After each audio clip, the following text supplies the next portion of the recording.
Assalamualaikum warahmatullahi wabarakatuh. Assalamualaikum warahmatullahi wabarakatuh. Ustadz, saya mau bertanya perihal perbedaan pendapat terhadap Al-Fatihah itu dibacakan saat menjadi imam, itu dizaharkan atau disirkan ketika maghrib ataupun isya. Anda bisa baca kitab belajar? Belum Ustadz. Baik. Nanti cari buku namanya Tafsir Ayat Ahkam. Karangan Syekh Muhammad Ali As-Sabuni. Di pembahasan Al-Fatihah.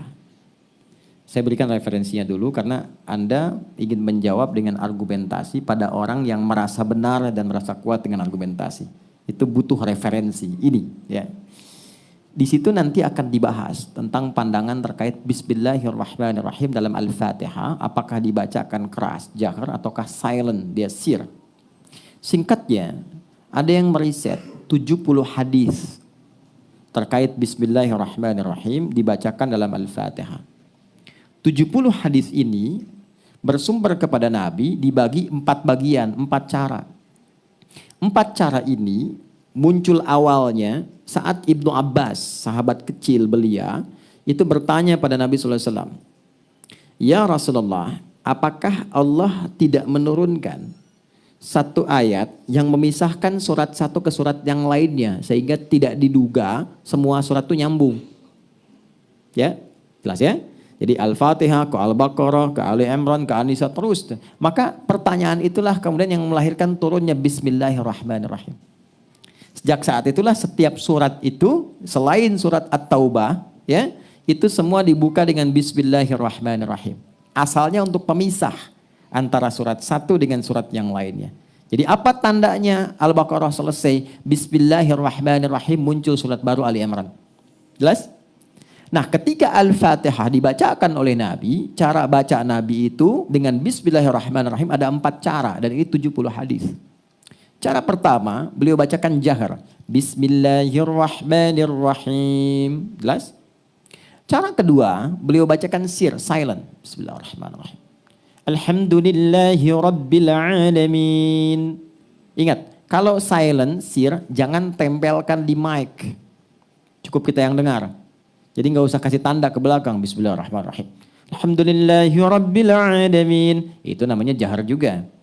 Ya kan? Silent. Yang ketiga, nggak dibaca sama sekali. Sebelum tadi kalimat Bismillahirrahmanirrahim turun, kan dimulai dari Alhamdulillah. Makanya ada hadis-hadis viral, saya sholat di belakang Nabi, Abu Bakar, Umar, Uthman, Ali. Bacanya Alhamdulillahirrahmanirrahim. Itu sebelum periode Bismillah turun. Jelas? Maka tidak baca tuh langsung Alhamdulillahirrahmanirrahim. Yang keempat, kadang dibaca jahar rakaat pertama, yang selanjutnya nggak dibaca lagi. Ya, waktu sholat Jumat, Imam Syekh Sudais pernah di sini Imam di Istiqlal. Yang pertama baca Bismillah dijaharkan, selanjutnya nggak baca. Ya, atau disirkan dalam versi Ahmad bin Hanbal. Keempat-empatnya ini ada. Maka 4 ini disebut manhaj. Semua petunjuk dari Nabi tentang cara baca. Kalau kita pilih salah satu, itu namanya madhab. Karena nggak mungkin keempat-empatnya. Ya, coba Anda jadi imam baca. Bismillahirrahmanirrahim. Bismillahirrahmanirrahim. Nggak dibaca sama sekali. Nggak mungkin. Anda harus pilih salah satu. Ketika Anda pilih madhaba ilaihi, apa yang Anda ingin pilih sesuai dengan selera Anda, sesuai petunjuk Nabi, itu disingkat jadi madhab. Maka Imam Syafi'i memilih untuk yang jahar. Prinsip Imam Syafi'i itu begini.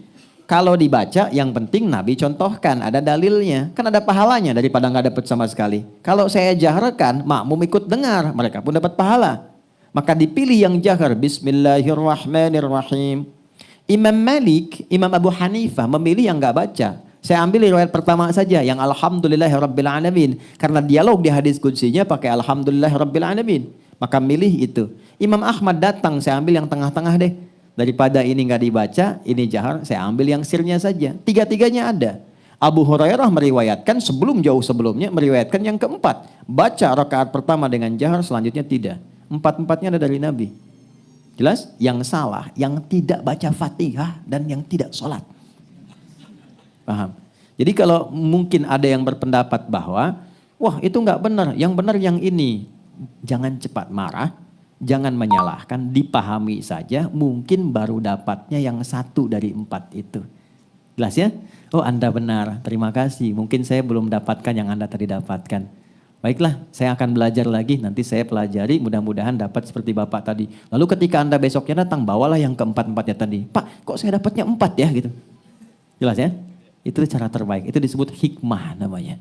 Quran surah ke-16 ayat 125. Ud'u ila sabili rabbika bil hikmah wal mau'izatil hasanah wajadilhum billati hiya ahsan. Kalau ada orang keras di hadapan Anda, jangan nasihati. Karena dia akan bertahan dengan mengatakan, saya sudah paham ini dari awal. Dan jangan berdebat. Tapi datanglah dengan hikmah yang memberikan kesan mendalam supaya ada kesadaran yang baik pada dirinya.